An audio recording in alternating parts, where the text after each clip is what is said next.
Chapter 1. Curse. Our story begins, as all tragedies do, with love. A secret crafted from the same stars that doomed such romances as before and would continue to condemn thereafter. It was the Queen of Crete that would continue this tradition, for the beloved Pasiphae was wife to King Minos, but had promised her heart to another. The gods did not leave this story unturned. Having borne witness to a plethora of ill-fated romances in his time, Poseidon, god of the sea, took it upon himself to forge a peculiar curse in the metalwork of a sacrificial blade, perfectly ordinary save for the ornamental bull's head at the sword hilt. He sheathed it in the sands of Crete and left it there for the keen eye and sly hands of King Minos. Minos was certain that this was a symbol from divinity itself confirming Pasiphae's adultery, and that the blade would make quick his revenge. That night, the king followed his darling queen to the palace gardens. It was there he saw her fiendish lover. "Adulterer!" charged Minos, drawing his blade on the moonlit man, tears pricking his eye and hatred creasing his brow. "To Hades with you, foul beast!"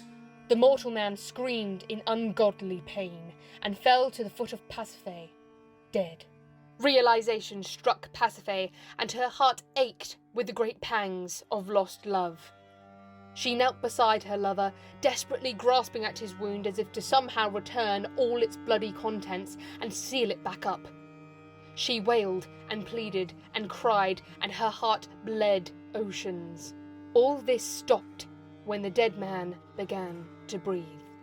He began to rise, and Pasiphae was overjoyed. The man was asleep, and yet the whites of his eyes were glistening in moon shadow. Pasiphae was speechless, and King Minos dropped his dagger where he stood. Both were stunned with awe and fear. The latter became the victor when the resounding crack of bones filled the garden. Limbs of the corpse were animated in dreadful contortion. Horror! Horror! Angular spikes protruded from the head of the man. That thing! Great horns, a terrible crown. His face lengthened and released monstrous guttural groans. The hairs on his arms and chest thickened and blackened with a sheer quality, reflecting the eye of the moon above, and beneath him what used to be feet were now grotesque, colossal hooves digging into the earth with animalistic fury. Without warning or hesitation, the beast charged at Minos with barbaric justice. King Minos was consumed with indescribable trepidation. Where the horns of the monster should have impaled the king, they stopped short. Pasiphae had interrupted one bloody deed with another as she buried her knife into the creature's heart. The very same knife she used to cut the stems of flowers she'd braided into her lover's hair. Now it was inside him, and her hands were covered in blood and salt tears. "I'm sorry, Pasiphae wept bitterly, staring into the creature's deep, dark eyes. In truth, she could not let her lover kill her king husband despite the circumstances. The body fell limp in her arms and returned to its human form. Pasiphae could see the black eyes regain their unmoving colour. However, in their reflection, she saw the angular spikes begin to pierce through her skull. "What curse is this?" King Minos prayed in a sea of screams. "Your doom," hushed the waves upon the shores of Crete.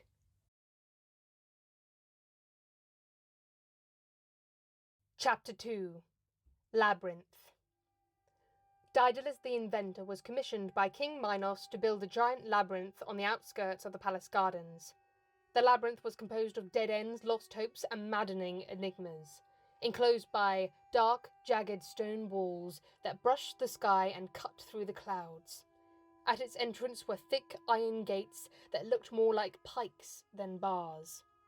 Daedalus was unaware as to the purpose of such an intricate maze. Great geniuses do not inquire after reasons for such tasks, for they know that opportunities to succeed in the unthinkable are incredibly rare. However, whether it was because Daedalus wasn't a great genius or merely a mortal man, he dared to ask after the labyrinth's purpose. What he uncovered, King Minos could not allow to be disclosed. Daedalus and his son Icarus were imprisoned within the inventor's creation, and their inmate, they would discover, was a thing of nightmare crowned by 2 deathly horns. Whether they survived or perished, Minos did not know nor dwelled. The citizens of Crete were ignorant to the dreadful truth that lurked in the king's labyrinth, and the atrocities that haunted the shadows of his mind. In pity and in secret, Minos fed the beast on scraps from the palace kitchens, having a kitchen servant place rotten flesh and half-eaten meals at the foot of the Black Gate. However, this meagre offering did not satiate the beast for long. One morning at the mouth of the labyrinth, the kitchen servant caught a glimpse of bull-like horns prying at the deep, dank passage by the gate.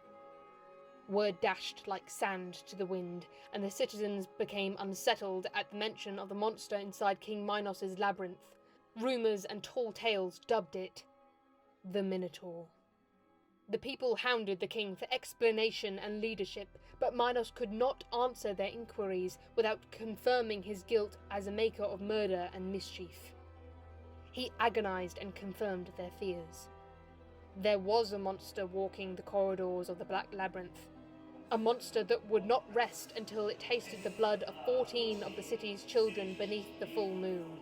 7 boys and 7 girls. Times of great fear succumbed to great desperation, and the city's people sacrificed their precious youths to the labyrinth before the monster would feast on them all. Many winters passed over the walls of the labyrinth, each one becoming a fresh chasm for harrowing screams of Crete's children. This bloody business did not go unmissed by heroes passing through Crete. Some dismissed the Minotaur as fiction. Others became seduced by the mystery and fell into the ranks of the sacrifice to catch the smallest glimpse of the beast, but were never saw again. The next hero to sail towards the shores of Crete, to the labyrinth, was the brave hero of Athens, Theseus. Chapter 3. Hero. Theseus of Athens, we bid you welcome. King Minos toasted at the head of the feast. It was a glorious reception in honour of the hero that would save Crete. Offerings of grain, wine, fruit, meat, and desserts from the city's people filled the banquet table, and gifts of exquisite finery from the city's wealthy decorated the dining hall. Tonight, I pray you enjoy this bountiful expression of our gratitude. May you build your strength this eve, and vanquish the Minotaur tomorrow morn. The admirable Theseus of Athens was shorter and less handsome than what the people of Crete had imagined. He was a man of perfectly average stature and visage, with a humble heroism about him that shone in the dimple of his smile and twinkle of his eye. Though a half-god and son of Poseidon, Theseus was, at heart, a man. A man who, at the end of the king's table, was held captive by the striking beauty of Minos' daughter, Princess Ariadne. Her ardent and genuine charm seemed to Theseus at once that of a vision that walked through his most delightful dreams, draped in starlight and cascading curls of raven hair. He fell into the bottomless depths of her searching blue eyes. What was it that she was searching for? Certainly it did not occur to Theseus that Ariadne could be searching for some mortal flaw in his appearance to assure her that he was human, and not a figment of her imagination. The two of them at once were perfectly and completely starstruck. Are you looking for something, Your Highness? Theseus asked. No. Ariadne blushed and bowed her head. Forgive me. There is nothing to forgive, said Theseus. Indeed. Ariadne smiled. Are you enjoying it here? Yes. Crete is quite agreeable. The palace, I mean. Oh. Theseus grinned. Yes, very much so. I don't take to festivities very often, but I do find that it is the people that determine whether a meal goes remembered and loved. And are they to your liking? Ariadne looked into him. Very much, Theseus whispered. The evening carried on with King Minos taking it upon himself to tell tales of his great accomplishments as king, especially now with such an obedient kingdom clinging to his every word. Theseus and Ariadne were oblivious to such boastings, safe within the new comfort of each other's company. "How do you plan on doing it?" Ariadne inquired. Theseus was taken aback by her keenness. "The Minotaur." Ariadne looked down again. "How do you plan on destroying it when so many other heroes have failed?" You worry about me. Theseus blushed. "Yes." Ariadne stopped. "Well, I worry about my people. I do not know how much more they can endure." I have killed many monsters in my time. This will be no exception. Theseus brushed the hilt of his sword. And I will be careful, I promise. "Being careful may not be enough." Ariadne fingered the trinket that was tied to her wrist and began to loosen it. "Here." She passed it to him under the table. Theseus had not seen its likeness before. Was it chain? Braid? No, indeed. It was as delicate as the finest thread, and yet with all the weight and substance of the purest gold. "It was my mother's. She used to use it so she wouldn't lose her way in the palace gardens." Thank you. Theseus smiled softly. Ariadne lowered her tone and leant towards the hero, lest her father should hear her discussing such unladylike affairs. "Tie one end to the gate of the labyrinth before you enter, and hold on to the other end as you walk. Whatever you do," Ariadne closed her hand around his, "don't let go." How can I repay you? Theseus whispered. "Free Crete from the monster that lurks in the labyrinth, and stay alive." Chapter 4. Sacrifice. The morning was fresh with new terror. Senses that were coloured by wine from the evening prior were now muted in the presence of oblivion. Theseus stood before the gates of the labyrinth. A single guard had been issued to send him off. He neither spoke nor smiled. Having played psychopomp many a time before, he simply bowed his head in the deepest condolence when the next hero entered the Minotaur's den. The guard drew the gates to. They screamed at the close and hissed when he locked them shut. As the guard turned and marched away in sombre procession, the labyrinth seemed to loom over her prey with colossal gravity and horrible intent. Something in the walls seemed to rumble and groan at the discordance of the wind chiming through the walkways like a stream of thought. Theseus clutched at the hilt of his sword anxiously. He remembered Ariadne's golden thread. He groped his pocket in search of the smooth texture. Its protection. At last he found it, and followed the instructions he'd received from his princess. He fastened one end to the gate of the labyrinth and began to walk. Step by step he noticed that where the thread should have come to its end, snapped, or fallen short, it continued to lengthen. Like some divine tether, it glinted gold in the shadows of the labyrinth. On he walked, treading the maze with his sword in hand and golden companion trailing behind him. The walls of the labyrinth were dark, dank, and damp, and slowly became narrower. As Theseus ventured deeper through the halls, the stone became more jagged and loose, as if chiselled away by some weapon, some thing. Theseus navigated through the rock and gravel, but halted when he heard a sudden snap under the sole of his shoe. He looked down. It was as he feared. Human bones. The hero looked upon the path in front of him with fresh realization. He was standing in the hall of the sacrificed. He withdrew his steps with frantic haste, echoes of the dead snapping and crunching underfoot, flooding the corridor with horrifying symphony. Breaths became shaky as the hero tried to choke down the childish sensation of fear, when he heard the distinct and resounding grunt from behind. He dared not turn, and yet one eye pried, followed by the other. It was the dreaded truth. The Minotaur stood at the end of the passage, heaving in and out cold salt air with insatiable bloodlust. Theseus ran. He ran for his life. Desperate and scared, he sprinted through the Valley of Bones, fragments and whole chunks of human remains clawing at his feet and legs or flying past his head as he did so. The Minotaur did not have such struggle and ploughed through its corridor with inhuman ease. The hero sharply turned a corner. then another, never letting go of his sword nor the golden thread. Was this out of heroism or fear? He did not know. He would throw the beast off and regain the element of surprise, with some measured strategy, he thought, perhaps an ambush or a trap. A true hero of Athens. For now he knew he must outrun the beast. That monster, the stuff of nightmares, barely even human, the Minotaur. What was that look in its black eyes? Death? Did it even have eyes at all? Was it living, or had he imagined it? No, it was as real as the labyrinth he was confined to. Thud! The hero grunted in pain and impatience, too breathless and hoarse for man-made words or sense.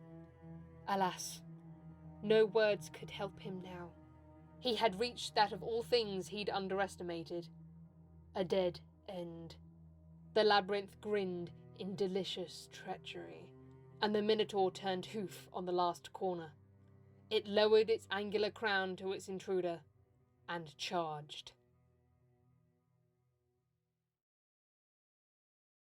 Chapter 5. Minotaur. The sun was low and hope was fading. Ariadne paced the palace halls, anxiously awaiting news from the labyrinth. Where was Theseus? Did he succeed in slaying the Minotaur? Or worse, did the Minotaur kill him? No, she wouldn't allow herself to think that. It had only been one day. Surely such a sizable monster would take some time to outsmart, to kill. And yet there remained a lingering doubt in the princess. One that was exacerbated by the perfect indifference of her king father, staring at the rim of his wine-glass, surrounded by the remains of the feast of yester-eve, as the shadow of the labyrinth crept towards the palace. Ariadne could not be idle. She surveyed the labyrinth from window to window, from every balcony, analysing every inch, every speck. She scoured the labyrinth like a scholar turning pages of cryptic hand. It was one she had always known but never understood. This enigma raced through her mind as she journeyed through the palace to the labyrinth. A guard was holding his post at the black gate. She commanded him to open the gate with unshakable purpose. Key turned lock, and the gates were opened. As the entrance widened, a familiar shine caught her eye. It was her golden thread. Theseus had heeded her word, and now it was the thread that would lead her to him. A lifeline clad in gold. Ariadne ran through the maze with vivacious certainty, following the golden trail, the light in the darkness. The labyrinth watched the princess with eerie patience. It was cold and dark and quiet, almost peaceful, like an ocean before a storm. She did not know what it meant that she was following the hero of Athens into the Minotaur's labyrinth. She did not know what to expect or what awaited her, simply that she had to find Theseus and make certain he survived. She turned corner after corner until she came to a dead end. The thread was knotted, bloodied, and tangled. Her heart waned at the imaginings of what might have happened. She breathed relief when she saw the thread doubling back on itself, taking her back the way she came. It continued on, clinging to the walls with the same anxiety that must have spurred Theseus on and that coursed through her at this moment. To her dismay, the thread had stopped. It had been dropped on the mossy ground where she now stood. She looked up and saw she was in a macabre sanctuary, the heart of the labyrinth. Jagged walls had been torn down and smoothed into stone pillars. Some were laid out in a bizarre formation, covered in erratic carvings, chiselled holes, and scrawled hand. Bizarre, possibly because nobody but their creator knew their true meaning. The remaining pillars were squared and stacked, forming a black rocky tower that breached the canopy of the clouds. Whoever constructed it must have wanted to keep someone from getting out, or perhaps something from getting in. Ariadne could see no doors nor windows. Only at its foot lay a man, dead. Ariadne thought the worst. The Minotaur had slain another victim. In solace and yet in equal pains, she found that she did not recognise the man, but that he was the motionless sheath of Theseus's sword. Why had Theseus killed this unarmed man? Is this what heroes of Athens do? Ariadne flinched. There was a groan from across the sanctuary, a groan that came to her as a painful whisper of feeling. Ariadne, She turned, recognizing the voice at once. It was Theseus, recoiled like a wounded animal between two fallen pillars. Ariadne. Theseus whispered again, reaching out to her. Ariadne was petrified by the sight before her. At the crown of Theseus's head were two small horns. You shouldn't be here. He breathed. What happened? Asked Ariadne. Leave me, Was his response. It isn't safe. Tell me what happened here, Theseus. Theseus hesitated for an instant, but once he began to divulge his tale, it poured out of him like water. Such horrors, such terrors. Theseus told her of the golden thread and how it had saved his life in the dead end, of countless other riddles that the labyrinth had yet to unleash onto him, and how the Minotaur was, at every turn, moments behind him. When he came upon this sanctuary, he was able to gain the upper hand, weaving and diving between stone pillars with agility and cleverness. The Minotaur grew tired of his human strategy and crashed into pillars with aims to crush his prey instead. He almost succeeded. Theseus was forced to make defence at the foot of the tower, back against the edifice. The Minotaur charged for the kill. Theseus saw his death and, in defiance of it, ducked beneath the crown of his opponent. The Minotaur's horns slammed into the tower, and Theseus plunged his sword into the belly of the beast. The monster cried out in anguish and loss, and bled bitterly. However, Theseus noticed that as it bled, it began to take human form. It was a man in the visage of a lost hero. Seconds delayed, and as the man died, his pain passed on to Theseus. In his head, his gut, his eyes, his feet, all of him. It was in this state Theseus saw Ariadne enter the sanctuary. When she did, all he saw was new blood. Theseus was becoming that which he conquered.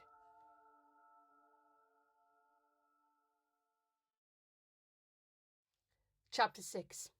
Ritual.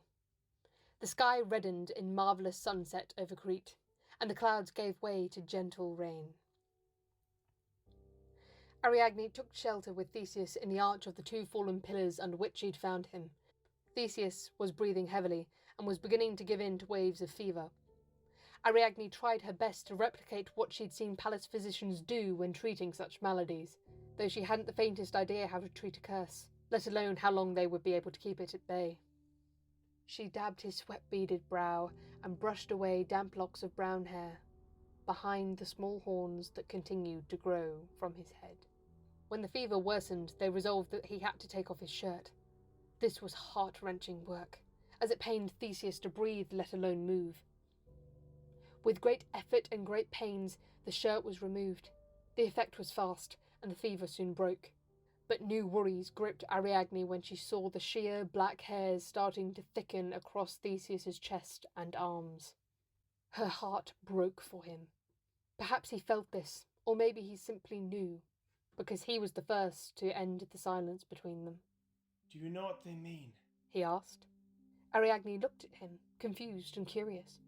The carvings on these black rocks, he clarified, pointing at the interior of their little arch. I've been staring through the same one this whole time. I'm not sure, Ariadne answered. She thought he may be trying to distract her from their current tragedy. Nonetheless, she obliged him. She examined the masonry of the fallen pillars.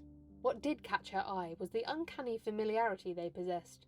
I think I may have seen something similar in my studies. Is it some other language?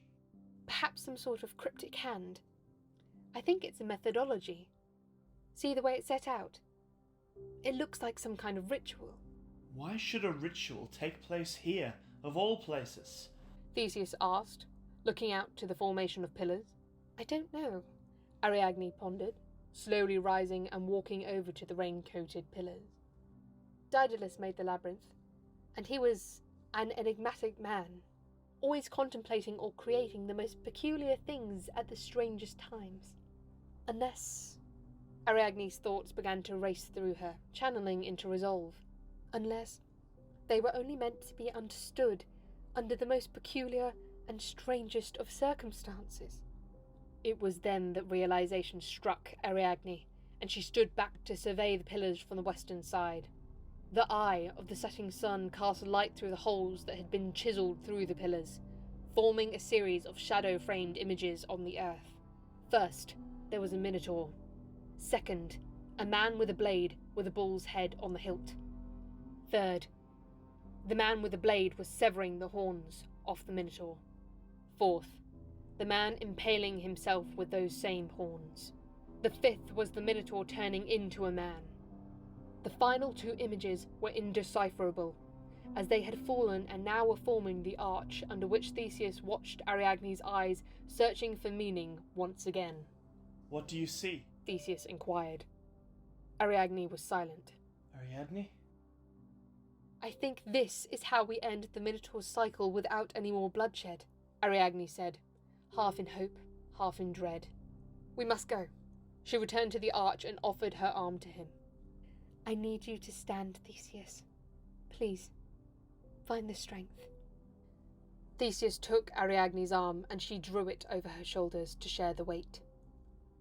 The two of them took up the golden thread that had stayed at its post and followed it to the labyrinth's end, to the palace. Chapter 7.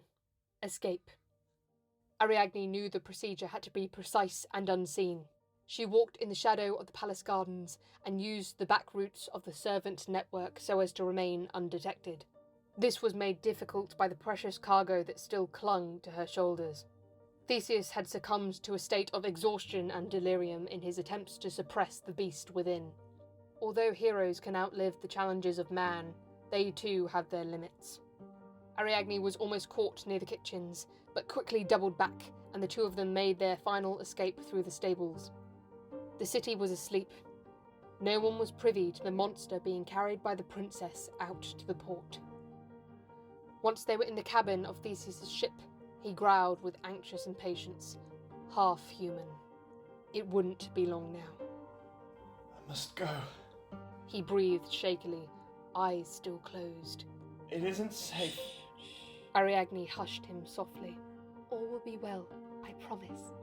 She stood to leave. I will be a moment. I must get the blade. Ariadne! She turned to him. Tie me to the chair. He looked at her, eyes bloodshot. Please. Ariadne did not have time to hesitate. Although she loathed the deed, she knew that when she returned to him, he would not be in the same senses she'd left him in. She tied hand and hoof to the arms and legs of the chair sat beside Theseus's desk. A captain half-beast, seated at the table crafted for the hero of Athens. Ariadne hated the sight. She hated leaving him with the Minotaur again. She could not but place a single kiss on his trembling lips.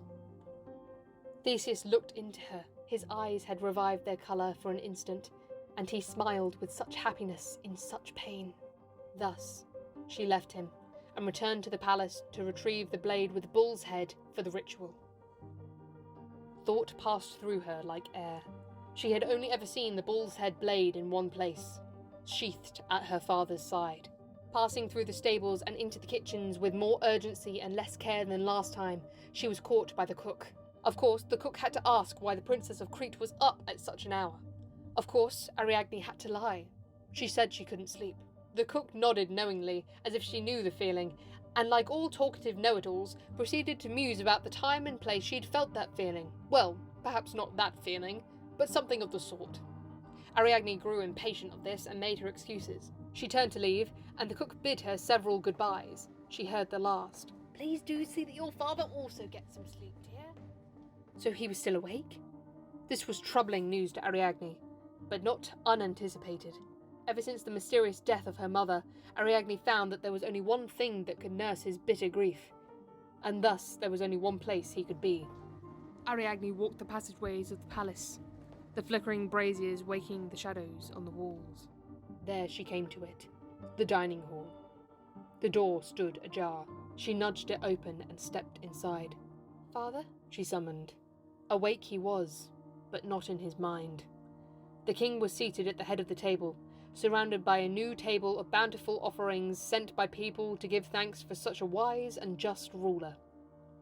The grain had been emptied. The fruits discarded, the sweets devoured, and the wine emptied. And there he sat, belly full, head heavy, drunk with greed and numb to misery. "Father?" Ariadne asked again, approaching. He moaned in response. Pasiphae? "No, father. It's me." Ariadne could see the blade strapped to her father's belt. Pasiphae? King Minos dissolved into pitiful tears and breathless moans. Ariadne drew closer. My love, come back to me. It's dark in my mind. King Minos rested his head on the table, his hands closing over his face like gates. It's dark in the labyrinth. Ariadne felt an icy chill run through her. The labyrinth. It wasn't finished with her yet. Pasiphae? The cowardly king felt Ariadne's shadow and raised his head teary-eyed. Ariadne looked at him, unaware that the same tears stained her cheeks. Ariadne. He smiled. You should be in bed, little one. Theseus will be back with news of the Minotaur's demise in the morning. But she was not little, and she and Theseus would not be there in the morning. She wiped her tears and said, "I love you, father," My little one, was his reply as he drifted into sleep. To him the wooden table felt like a feather pillow, and he was seated on a mountain of glorious unspoiled offerings, and he might have managed to say, "I love you too." And yet, there he lay, mouth ajar, offerings raided, and his daughter walking away with the blade he didn't even feel her unbuckle from his belt. Chapter 8. Voyage. Breaking away from the docks was arduous work for a sailor that was accustomed to the cushions and finery of the royal cabin. She heeded what instruction Theseus could give her with all the caution of inexperienced hands. Her captain drifted in and out of tides of consciousness, both human and beastly. Theseus had given Ariadne enough knowledge to adjust the sails on her own and steer the ship through the current. It was enough. Barely enough. She battered into the port, several ships, and finally broke the waves of open ocean. Ariadne stood riveted at the wheel of the ship, eyes scanning the horizon for any sign of land, one hand donning the golden thread and mastering the wheel, the other clasping tightly to the blade at her hip. She needed to get Theseus away from Crete for now, for his safety and for that of her people. The ship waned and moaned against the waves beneath. Ariadne thought nothing of them, save for when they began to grow and ache and howl. This was no sea, but the sunken agonies of a beast breaching the surface. Theseus and the Minotaur were at war in the cabin. Ariadne could not leave the wheel, and the waves quickened and churned with new vigour. Theseus wailed in freakish agony. Ariadne was torn between the screams below and the pillars of storm and water gathering ahead. The waters stood upward and stretched their backs like giants waking from a slumber, colossal walls, a dead end. Ariadne could not but grasp on tightly, desperately to the hardy wheel before her, and pray that her precious cargo would hold his breath. There was a sudden crash. The ship bucked at the swell and peaked at the mount of the mighty wave. Ariadne was drenched and half drowned in salt water from the sky and sea. She was battered and bruised by the waves and the contents of her vessel. The rope she had knotted, the barrels she had stored with such care and caution, were splayed and disorientated, unlatched and disarrayed. All was chaos. But the white sails still stood tall. Ariadne saw another giant body of water arch its back with terrible foreboding. But what was more terrifying was the silence brimming the captain's cabin. "Theseus!" She called to him as the ship was carried up, over, and under the water once more. As it resurfaced, Ariadne was clinging to the wheel and the blade with the bull's head. "Theseus!" she cried, choking and coughing. The waves parried again, and in their recovery, Ariadne caught a glimpse of golden sand in the near distance. "Theseus! I see it! Land!" She laughed in breathless thanks. "It won't be long now!" Indeed, it wasn't. Ariadne had seen the strategy played by her opponent twice over, and would make certain she'd use this knowledge to her advantage on the third blow. The wave rose, lifting its head, followed by shoulders and torso. But as it began to stand straight, Ariadne used the arch of its back to slip downwards and sideways, unscathed. The wave crashed down on absent-minded water, and its prey slipped past. Ariadne challenged the next giant, and the next, and the next, swerving and slinking past them with growing precision and tact until the ship was safe in the bay of the Golden Sands. They had made it to the land. An island, a tiny speck that would offer them great sanctuary from the colossal waves. Ariadne drove the ship into the Golden Sands with all the precision of an amateur sailor and threw the anchor onto the shore with far less care than she had mustered at the start of their voyage. Chapter 9. Island. Ariadne raced below deck to the cabin, wet hair flying behind her. She leapt down the stairs barefoot and caught herself in the doorframe. The raven-haired sailor smiled. "We made it." Her relief was met with rising fear as she saw the chair where Theseus had been anchored had been overturned and its ties unravelled. The cabin was a tomb drenched in salt water and its ill tidings. Ariadne stepped into the cabin, searching for the parting kiss she'd left there. Her heart rose to her throat. She had lost him again. There was a small creak behind the captain's desk. She was revived. "Theseus?" she inquired after the noise. Heavy breathing stirred beneath the desk. He rose slowly. Back, shoulders, head, and horns. "Theseus?" The beast turned with an unnatural jolt, black eyes following the angular crown that charged its prey with animalistic ferocity, knocking the desk out of play. Ariadne ducked with all the agility her anxieties lent her. The beast followed its course and fronted the wall of the cabin with brutish force, catching its horns in the woodwork, like fishhooks. Ariadne took this chance and fled the cabin, up the stairs. She did so with unfaltering speed. She slipped and scraped, but still pressed on. Throwing the stringed ladder down the starboard side of the ship, she climbed. There was a smash and a thunderous rumble in the belly of the ship, followed by the tread of hooves and a horrifying roar that rattled the vessel. Ariadne clung to the ladder and looked upwards. There he was, in full, glorious sunlight. The Minotaur. Fear got the better of the climber's footing, and she slipped. She caught herself again several rungs later, but not without the catastrophe attracting the attention of the monstrous predator. It paused for a moment, baffled by the devils of human mechanics, before trying to follow suit.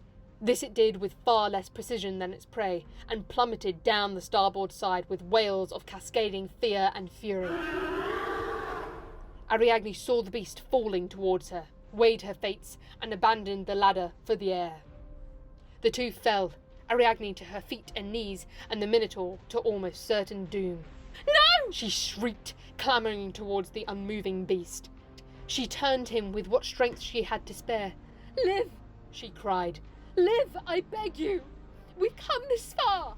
The Minotaur did not stir. Ariadne searched every wrinkle, every scar, every hair on his head for a sign of life. None. Ariadne could not but attempt the impossible. She drew the blade that had remained loyally latched at her belt and pressed it to the Minotaur's horns. The bull on the hilt looked nothing like the beast she loved. She slid the blade downwards and back, hacked, sliced, and swung at the dreadful crown. She hated the horrible business. She hated the curse. She hated leaving her father. She hated the ocean giants. All this she drove into the base of the horns. They weakened and slackened until they finally snapped loose. Without thought, without self, the young lover drove the horns deep, deep into her heart. She could not scream. Such pain could only be felt in silent, bitter agony. Terror succeeded when she watched the Minotaur's crown follow through of their own accord, passing through her skin and entering into her blood, sealing the wound behind them. Exquisite horror paled Ariadne's complexion. What monstrosity was this? Death? Curse? Who was this torture meant for, and how could any mortal endure it? Ariadne's head felt heavy, and her limbs ached. The weight of an ocean had seen them through, and now the curse would surely be the end of her. Agony. Agony. She slumped inwards and tumbled onto the sand. The air was cold, and the sea breeze hissed. That it could stop was her only want. Everything was gargantuan, frightening. When the sun peeked through the parting clouds and warmed the blanket of the golden sand beneath her, it seemed too hot, too garish. It felt as though it seared her skin and blinded her eyes. It made her head ache and throb and seep. Her temples and the crown of her head burned. She retched and trembled. She needed shelter. She needed safety, a den, a hideaway. A gentle voice sounded. Ariadne flinched like a child waking from a nightmare. She felt an arm cradle her shoulders, fingers brushing her hair from her eyes. She opened them. Theseus smiled softly. You're alive. Ariadne's cheeks quitted tears, and the two of them kissed as never before on the golden sands. I owe you my life, all that I am, and a great deal more than I have to give. Theseus, humbled and in love, was at a loss for words. I don't even know how to begin. I know where you can start. Ariadne smiled, and they kissed again, this time with parting passion. Can you stand? She breathed. If you wish it, my love, said Theseus. But you should rest a while. Ariadne flinched with sudden heat and sudden pain. Agony! Agony! Theseus knew this torture. Ariadne. The curse. It is finished. Ariadne winced and clawed for breath. But I fear it demands one last sacrifice. No. Theseus shook his head and clung to her. The wave of pain struck Ariadne again. Let me go, please. Theseus clutched to her with conflicting love and loyalty. It burns, Theseus. Ariadne sobbed. At that moment, Theseus felt an angular spike pressing against his chest. Horns were protruding from Ariadne's head. No. Theseus trembled in disbelief, relinquishing his love. If you leave me here, the curse will die with me. I won't have it. This is a foul trick of the gods. Theseus grew hot with vengeance and sorrow. Leave me, Ariadne begged, stepping away from him and clutching her head. This is how it must be. No! I don't believe it. There must be another way. Theseus snatched her hand to his chest. This is all some ritual left behind by a mad inventor, commissioned by a king who is ruled by his people's fears. Theseus. This is not meant for you, Ariadne. You are so much more than the curse of the Minotaur. His words struck her like lightning. What she would give to live again, to be free of this torment, but their fates were sealed the moment he set foot on the shores of Crete, and she gave him her golden thread. Perhaps even long before that. I will become the last Minotaur. I am the last of the line. She kissed his hand tenderly. I must live out my days here. If you stay, you will die. Ariadne bit her lip. And I do not want to cause you pain, Theseus. I could never. You do me more pain in asking me to leave you. If you love me, Theseus, you will leave me. Theseus tore his eyes away, and Ariadne brushed his cheek with all the grace and earnestness she could muster. You will live a full life. And you will find the strength to carry on. Ariadne took his hand in hers. She placed something in it, clasped his fingers shut, and closed her hands around his. Find the strength. I'll be with you. Chapter 10. Golden Thread. Theseus raised black sails. Bathed in the glorious sunlight of the rising sun, his ship was peacefully drawn out to sea by a calm and steady tide. Theseus stood at the weather-torn wheel of his ship and glanced at the shores of the golden island. He could see nothing but the bank of sand that bordered it and its bright crown of greenery and flora. Alas, somewhere in the deep heart of that beauteous sight sounded an agonizing and heartbroken howl, one that would haunt Theseus for the rest of his life. And yet something in him remained steadfast and true. As the hero of Athens sailed away, he looked at his hand and its precious cargo therein. The golden thread.